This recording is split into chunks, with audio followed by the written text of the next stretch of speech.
participar da defesa da tese do doutorado em Geografia da Universidade Federal do Ceará. E o título do trabalho é Planejamento e Propostas de Valorização do Geopatrimônio no Parque Nacional de Ubajara, Ceará, Brasil. Tá? E o autor do trabalho é Suédio Alves Meira, que foi orientado por mim, Edson Vicente da Silva, e tendo a importante orientação do professor Marcos Antônio Leite do Nascimento. Então, de acordo com a sequência que eu tenho aqui, né, nós vamos ter a parte do orientador e o co-orientador, vamos ter a Pamela Moura como examinadora externa da instituição, Marcelo Martins de Moura Fé, examinador externo da instituição, César Ulisses Vieira Veríssimo, interno da instituição, Frederico de Holanda Bastos, examinador externo da instituição, e Marta Celina Linhares como membro do PRODEMA. Tá? Então, eu vou passar a palavra ao doutorando Suédio Alves boa tarde. Mineiro. Por favor, Suédio. Boa tarde, eu vou colocar aqui a minha apresentação, só um momento.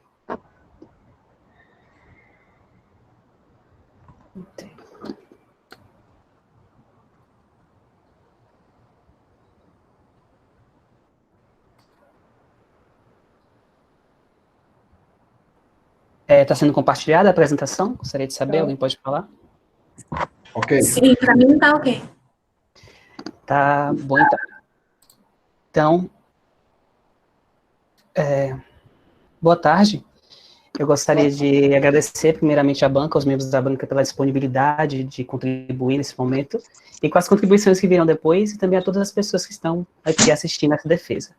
Eu venho defender a minha tese intitulada Planejamento e Propostas de Valorização do Geopatrimônio do Parque Nacional de Ubajara, Ceará, Brasil, orientada pelo professor Edson Vicente da Silva, professor Cacau, e orientada pelo professor Marcos Antônio Leite do Nascimento. Então, o paradigma da geodiversidade, segundo Gray, um artigo de 2008, é um campo emergente em meio às geociências, que está preocupado não só com a caracterização e avaliação dos elementos abióticos da paisagem, mas também com a proposição de formas de uso e com a conservação desses elementos. Dentro de diversos espaços no estado do Ceará, onde é possível abordar trabalhos desse paradigma, o Parque Nacional de Ubajara se destaca por ser um espaço com uma riqueza de paisagens grandiosa, principalmente de aspectos geológicos e geomorfológicos. O Parque Nacional de Ubajara é uma unidade de conservação bastante antiga. Ela foi criada em 1959, sendo um dos parques nacionais mais antigos do Brasil. A partir de 2002, ele passou a contar, após uma expansão, com 6.288 hectares, dispostos nos municípios de Frecheirinha, Tianguá e Ubajara, aqui na região noroeste do estado do Ceará. O Parque Nacional de Ubajara ele é um polo de estudos científicos. Entre o ano de 1988 e 2013, foram concedidas 118 licenças de pesquisas para essa área. Porém, quando você analisa o escopo das pesquisas, percebe-se que apenas 8 licenças, ou seja, 6,78% do total, compreende os aspectos abióticos da paisagem. Então, esses dados, eles revelam um descompasso entre as potencialidades, tanto científicas, educativas, turísticas desses elementos da geodiversidade e a quantidade de pesquisas, de investigações realizadas. E evidencia uma lacuna que necessita ser suprida para o melhor aproveitamento, né, desses componentes nas estratégias de educação ambiental e também de conservação. Então, tendo essa problemática, surgem alguns questionamentos, como qual elemento da geodiversidade ou conjunto de elementos da geodiversidade pode ser elencado enquanto geopatrimônio de acordo com os valores educativo e turístico. Como esse geopatrimônio ele pode ser utilizado em ações efetivas de planejamento e de conservação ambiental. Dessa forma, a tese traz como objetivo geral a proposição de um modelo de planejamento ambiental para o geopatrimônio do Parque Nacional de Ubajara, tendo como foco, né, o emprego de medidas de técnicas oriundas da interpretação ambiental e também da geocomunicação.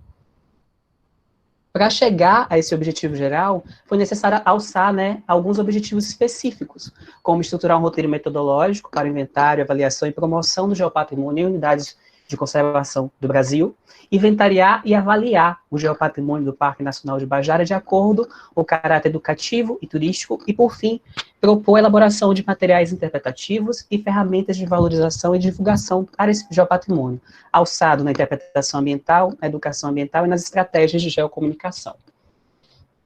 Trazer um pouquinho da abordagem teórica, ou seja, os conceitos que a base dessa tese estão atrelados ao paradigma da geodiversidade, que, a grosso modo, é sustentado pelos conceitos da geodiversidade, do geopatrimônio e da geoconservação. Nós entendemos a geodiversidade como a variedade de ambientes geológicos e os processos atrelados a esses elementos abióticos da paisagem, ou seja, a geodiversidade é todo aquele conjunto abiótico da paisagem que é a base para toda a sustentação da vida.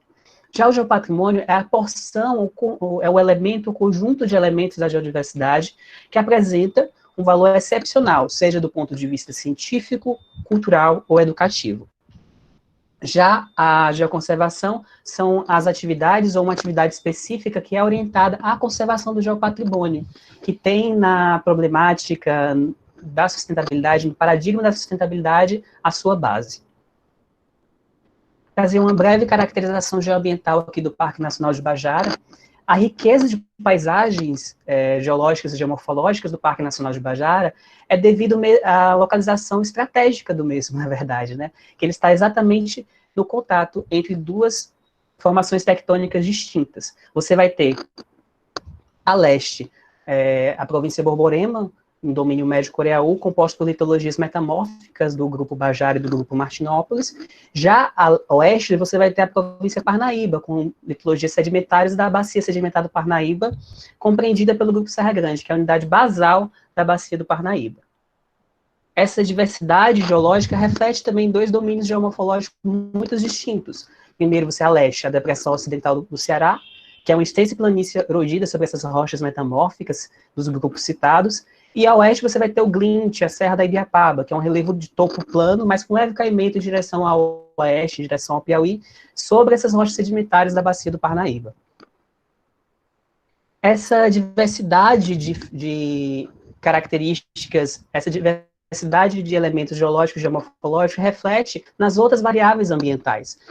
Já que, como vocês podem ver, de norte a sul, o Parque Nacional de Bajara apresenta aproximadamente 26 quilômetros, porém, de leste a oeste, ele dispõe de apenas 5, 6 quilômetros de área, de limite.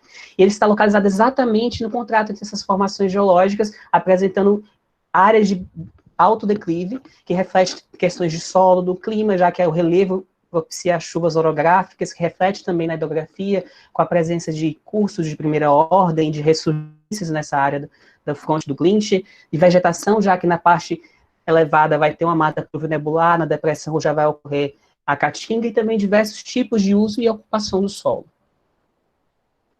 Tratar um pouco do inventário do geopatrimônio do Parque Nacional de Bajara.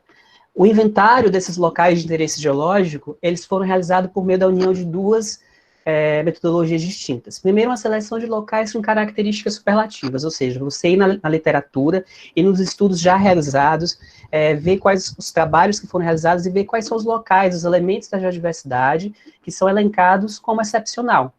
E também por meio da metodologia de frameworks, ou seja, estabelecendo categorias temáticas, que no caso da área levou como critério, né, critérios cronoestratigráficos e geomorfológicos. Foram definidas três categorias temáticas, zonas com coberturas cenozoicas, local de interesse geológico, 1 local, nas coberturas paleozoicas, 8 locais, e no embasamento neoproterozoico, 2 locais de interesse geológico.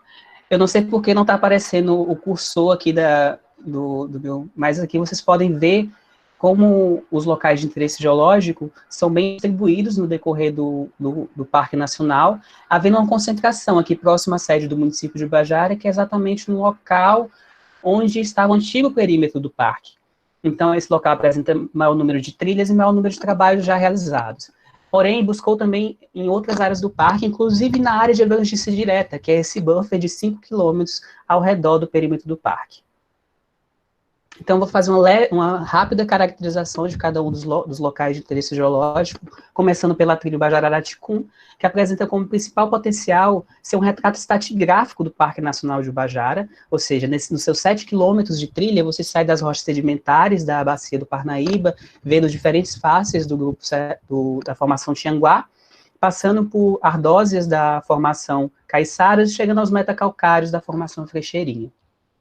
Já o sítio do Bosco, ele tem como potencial ser um retrato da evolução geomorfológica, esse contato do glint da Ibiapaba com a depressão sertaneja, as feições típicas dessa borda de bacia, assim como a presença de um abrigo sobre rocha em rochas areníticas da formação Tianguá, que é conhecida como Caverna do Macaco. Os paredões de Janeiro apresentam como principal potencial a existência de 4 fendas estruturais que chegam a ter mais de 200 metros de comprimento e 25 metros de altura, que remetem a uma reativação tectônica pós-cretácica. A Cachoeira do Pinga, que apresenta como principal potencial a sua própria morfologia, que remete, é muito diferente das outras cachoeiras, que no parque, que apresenta geralmente um vão livre, essa ela vai descendo a escarpa em formato de, como se fosse degraus de uma escada, e remete a uma rede de diáconos bem desenvolvida na área. O Mirante da Gameleira, que tem como potencial também esses aspectos geológicos, sendo uma das paisagens mais visitadas do parque, onde é possível ver a zona da escarpa, os cones cársticos. Infelizmente, eu não estou conseguindo apontar o meu cursor aqui na apresentação. Mas durante a quadra chuvosa, é possível ver até 4 cachoeiras nessa área. O Mirante do Pendurado, que também tem essa relevância geomorfológica da área, esse contato entre o glint e a depressão sertaneja. É possível ver em primeiro plano aqui o Morro do Pendurado, que tem uma relevância cultural, com lendas relacionadas a essa feição geomorfológica. Circuito das Cachoeiras, que já vai trabalhar como os recursos hídricos são importantes, relevantes para a estruturação do relevo regional. Esse local de interesse vai da Cachoeira do Cafundó até a Cachoeira do Gavião. Cachoeira do Pinguruta, que também é um mirante do glint e da depressão sertaneja, onde é possível tratar principalmente da Serra do Carnutim, em meio à depressão sertaneja, enquanto maciço residual. Cachoeira do Pajé, que tem a morfologia da própria cachoeira, a principal potencial, já que ela responde a controles estruturais na área, e também a presença de feições de microescala, como coraloides, presença de bioturbadores na área. A Gruta de Ubajara, que é a maior caverna do estado do Ceará, com 1.120 metros de dutos, e apresenta uma riqueza de espeleotemas, e também uma exocarte muito rica, já que o Morro de Ubajara, onde está a caverna, apresenta campos de lapiados, abrigos sobre rochas e outras feições exocársticas. E, por fim, as Furnas de Araticum, que é o Inselberg cársticos, né, sobre nessas rochas metacalcárias da formação Frecheirinha, localizada em meio à depressão sertaneja. Ela tem como potencial, como é possível ver na fotografia, ela tem lapiás no seu exterior, também tem um duto, né, de 272 metros, e nos seus afloramentos é possível ver as dobras das rochas metamórficas da formação Frecheirinha. Então, tendo como base a caracterização dos locais de interesse geológico, é possível avaliar esse geopatrimônio, tendo como base a metodologia do GeoCity, né, que é proposta pelo Serviço Geológico Brasileiro. A escolha dessa metodologia se deu por ela ser uma tentativa do Serviço Geológico Brasileiro em sistematizar a avaliação do geopatrimônio em escala nacional. Ela compreende valores educativos, turísticos, valor científico e o risco de degradação. Então, cada um desses critérios tem diferentes ponderações, diferentes valores, diferentes números de critérios a serem avaliados, e também ela traz a figura da prioridade de proteção, que é uma relação entre o risco de degradação e o interesse global, ou seja, o valor de uso científico, educativo e turístico. Feita essa avaliação, percebe-se que dos 11 locais de interesse geológicos inventariados, 8 se apresentam como geossítio, ou seja, alcançam o valor superior a 200 pontos no valor científico, e 3 são sítios de geodiversidade. Porém, todos de relevância nacional, já que os valores educativo e turístico dos locais de interesse geológico, eles sempre estiveram acima de 200. Isso remete ao potencial realmente educativo das feições turístico para práticas de turismo sustentável. O risco de degradação é baixo, com exceção da Cachoeira do Pajé, Gruta de Ubajara e Furnas de Araticum, e já a prioridade de proteção é a médio prazo, com exceção das Furnas de Araticum, que é a curto prazo, que apresenta uma problemática maior no cunho ambiental devido à sua proximidade com o distrito de Araticu. Então, passar agora para a etapa do planejamento do Geopatrimônio do Parque Nacional de Ubajara. Antes é necessário falar que planejar ele não é como fazer um bolo, onde você pega uma receita e você pode replicar com as mesmas dosagens para todas as áreas. Para você planejar, planejamento territorial, planejamento ambiental requer adaptações. E como fazer essas adaptações? Essas adaptações elas devem responder às particularidades e os anseios socioambientais presentes na sua unidade de conservação. Qual é o real índice de conservação que a sua unidade apresenta? Como a sociedade enxerga a sua unidade de conservação? Quais são os anseios? Por exemplo, no Parque Nacional de Ubajara, o anseio da gestão é ampliar suas atividades educativas e turísticas para as áreas da expansão. Então, a adaptação do planejamento deve levar em consideração esses aspectos, assim como as diretrizes e as leis federais, estaduais e municipais que estão presentes em diversos mecanismos como o SINSNAMA, CONAMA, o Sistema Nacional de Unidade de Conservação, e de forma ainda mais próxima da unidade em si, o plano de manejo, que é onde você vai encontrar os objetivos da unidade de conservação, onde você vai encontrar as características de forma pormenorizada da unidade de conservação que você estuda. Então, tendo como base o plano de manejo do Parque Nacional de Ubajara, percebe-se que dos 16 objetivos para a instituição da unidade, 5 estão relacionadas aos aspectos da geodiversidade do geopatrimônio, mesmo que não utilize esses conceitos, já que o plano de manejo é de 2002 e esses conceitos não eram habituais ainda nessa época. Foi pontuado dentre as forças que a unidade apresenta o apelo turístico, a beleza cênica e o fato da área ser uma sala a céu aberto, ou seja, remetendo ao valor turístico e científico, ou turístico e educativo da área. Já as fraquezas parte de programas de educação ambiental incipientes, de escassez de recurso financeiro, que é algo comum nas unidades de conservação brasileira, e da pouca interação com a comunidade. Então, tendo como base esses objetivos, essas forças, essas fraquezas, foi formulado de 7 programas que integram um plano de conservação e valorização do geopatrimônio do Parque Nacional de Ubajara. Pensamos os programas como unidades maiores do planejamento, e esses programas eles são compostos por um ou mais projetos, que são unidades menores em escala, que apresentam metas a serem cumpridas dentro de um tempo pré-determinado. Então, trago aqui o esboço, né? Você vai ter uma fase de pré-planejamento composta pelo inventário dos geossítios, a avaliação dos geossítios, a seleção dos geossítios prioritários, um plano de conservação e valorização, aí na fase realmente de planejamento e efetivação, né, composta pelo plano de conservação e valorização do Parque Nacional do Geopatrimônio do Parque Nacional de Ubajara, composto por esses 7 programas, e cada programa é composto por um ou mais projetos a serem desenvolvidos a curto, a médio ou a longo prazo pela gestão do parque. É válido salientar essas setas que estão de vai e vem, presentes entre os programas, já que os programas eles dialogam entre si. Muitas vezes os objetivos de um projeto, por exemplo, o projeto de capacitação e interpretação ambiental, que pertence ao programa de interpretação ambiental, os objetivos e os frutos desse projeto, eles podem ser utilizados em projetos que integram o programa de educação ambiental, como o parque vai à escola, ou a escola vai ao parque, ou a mais bela sala de aula. Então, há um diálogo entre os programas e entre os resultados dos projetos.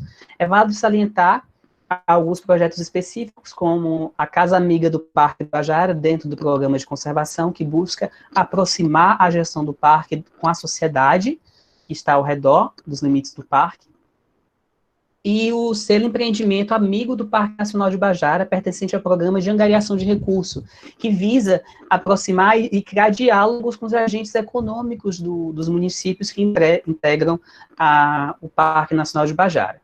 Após realmente essa efetivação desses programas e projetos, é proposto o monitoramento e avaliação da efetividade dos projetos. Como eu falei, os projetos eles têm metas a serem cumpridas dentro de um tempo pré-determinado. Não fui eu que defini isso, mas sim, são propostas que cabe à gestão posteriormente definir se acatar as propostas aqui levantadas. Mas isso saber se o projeto está tendo frutos, se ele merece ser continuado, ou se ele merece ser interrompido, ver se o nível de conservação da unidade melhorou, piorou. Então, é possível fazer realmente a avaliação da efetivação dos projetos. Então, passando aqui para o último capítulo, que é o capítulo de propostas de valorização e divulgação do geopatrimônio do Parque Nacional de Guajara, nós entendemos a promoção do geopatrimônio enquanto a união das ações voltadas à conservação, que, como o próprio nome diz, né, é mais restrita à conservação daquele geossítio, local de interesse geológico, as ações de valorização, que nós entendemos como você capacitar o geossítio, ou seja, pensar o geossítio dentro dos seus limites, do seu perímetro, e capacitar ele, seja para conservação, quando há alguma limitação ambiental, fragilidade ambiental acentuada, ou para divulgação, quando há as potenciais, ou para o uso realmente da área. E a divulgação, que é você pensar o geossítio para além dos limites, você pensar o geossítio para além dos limites da unidade de conservação, você comunicar a relevância desses elementos que estão ali para outras pessoas. Então, a conservação, a valorização, a divulgação foram pensadas por meio de estratégias de interpretação ambiental, de educação ambiental, de geoeducação, ou seja, uma educação voltada à geodiversidade, que entende a natureza como a união dos aspectos abióticos, bióticos e culturais e busca essa interligação, é a geocomunicação, que é uma comunicação geológica, onde você vai adaptar uma linguagem que às vezes não é do cotidiano, que é a linguagem geológica, cheia de neologismos e de entendimento, para uma linguagem do cotidiano. Então, as propostas de conservação, elas são tanto de cunho diretas, né, ações diretas, como readequação de trilhas em alguns geossítios, controle de acessos em outros geossítios e a criação de novas unidades de conservação no geossítio Cachoeira do Pajé e Furnas de Araticum. Esse objetivo entra em concordância com o plano de manejo, que um dos objetivos é a criação de um mosaico de unidades de conservação no parque, na zona da Ibiapaba, e também por ações indiretas, que parte da educação ambiental informal, como fixação de painéis e disponibilização de materiais educativos na sede do parque. Já as propostas de valorização, elas são dois tipos. São painéis interpretativos, foram formulados 8 painéis interpretativos para os geossítios e 4 folhetos interpretativos. Os painéis, eles vão estar presentes nos geossítios que têm uma geografia que permite a fixação dessas estruturas. Já os folhetos são para aqueles geossítios que não permitem essa fixação. Aqui vou trazer alguns exemplos de painéis e de folheto, mas é válido salientar que todo painel, todo folheto, toda a estratégia de divulgação também que vai ser apresentada posteriormente, antes de ser realizada, foi feito um plano interpretativo, buscando qual é o público-alvo, qual tema será abordado, qual é a relevância desse geossítio, qual é o que espera que as pessoas sintam, entendam. Então, todo o projetinho não foi só fazer o painel, foi você fazer um plano interpretativo para esse painel. Então, por exemplo, esse aí é do geossítio Trilho Bajara-Araticum, que não sei se vocês recordam, mas é um retrato estratigráfico do Parque Nacional de Bajara. Dessa forma, o visitante é convidado a ser geólogo por um dia, a diferenciar as rochas que ele vai encontrar no meio do caminho. Ou aqui no grupo, da Gruta de Bajara, que quando você vai na caverna, um dos aspectos que chama mais atenção são os espelhotemas. Então, esse painel vai dizer como nascem os espelhotemas da Gruta de Bajara. Ou o folheto da Cachoeira do Pinguruta, que é um elo entre o céu e a terra, entre a Biapaba e o sertão, entre as águas e as rochas, vem se conectar, ou seja, com textos que tentam chamar a atenção realmente do visitante para esses locais. Já a divulgação foram propostos 4 elementos, um livro gráfico com 24 páginas, que engloba os 8 geossítios do interior do parque, já que busca que esse livro gráfico seja utilizado pela gestão como um instrumento realmente em congressos e ações institucionais, 3 roteiros geoturísticos, um de 2 dias, um de 3 dias e um roteiro científico, 13 cartões postais e também a proposta de reestruturação do site e criação de mídias sociais, que ainda não existe para a área. Tem um exemplo do livro gráfico, na página do interior, que é sempre assim, é uma foto muito grande que traz aquele apelo cênico das feições da geodiversidade, do geopatrimônio, e uma pequena descrição do geossítio em questão. Aqui é o roteiro turístico, a capa, né, tem Descubra-se no Geopatrimônio do Parque Nacional de Bajara, na parte do fundo já tem Conheça 600 bilhões de histórias e um dos mais belos parques nacionais do Brasil, viva as suas paisagens, cores, cheiros e cultura. Descubra o Bajara. E a parte do interior, trazendo uma pequena descrição de cada um dos geossítios, uma foto e também a localização dele aqui no mapa. E, por fim, os cartões postais, né, esses 2 cartões postais são da mesma área, do mesmo geossítio, que é o geossítio Circuito das Cachoeiras, mas apresentam dimensões diferenciadas, um 10x15 e outro 10x22, devido ao caráter panorâmico da fotografia. Então, as considerações finais. A realização da presente tese ela é um início para suprir a lacuna de trabalhos relacionados à geodiversidade, ao patrimônio e à conservação no Parque Nacional de Guajara. Por que eu falo que é um início? Porque os trabalhos nessa temática precisam estar sempre sendo atualizados, já porque novas trilhas vão ser abertas, novos elementos vão ser descobertos, tudo tem que estar sempre sendo monitorado, reavaliados. Então, entende-se que as perguntas norteadoras da pesquisa foram respondidas, já que foi possível elencar quais os elementos da geodiversidade que apresentam um valor excepcional do ponto de vista turístico e educativo, a ponto de ser um geopatrimônio, e como esse geopatrimônio pode ser utilizado efetivamente em ações de conservação e educação ambiental.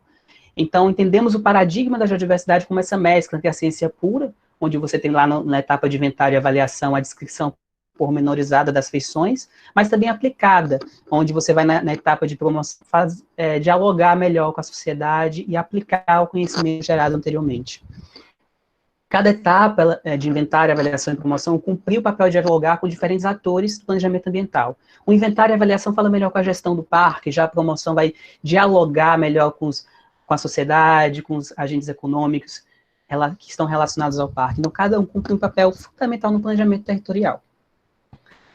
Planejações orientadas ao geopatrimônio, é fundamental entender que os locais de interesse geológico, ou o geossítio, que é a unidade de planejamento, quando você pensa em geopatrimônio, entender as unidades como áreas funcionais, áreas que têm um uso, que devem ter um uso, seja um uso direto para a conservação, quando há alguma fragilidade ambiental iminente, ou realmente uso para a popularização do conhecimento científico, mas você deve pensar ela como áreas funcionais. Por fim, a maior relevância que nós entendemos é a contribuição ao arcabouço teórico-metodológico da temática, já que no decorrer de toda a tese buscou uma concepção de natureza integrada, holística, que mescla os conhecimentos abióticos, bióticos e culturais da paisagem, buscou ser uma mescla entre a geografia humana e a geografia física, entre puro e aplicado, e que serve como modelo para as outras unidades de conservação ou áreas com potenciais atrelados à geodiversidade, lógico, respondendo às adaptações do local.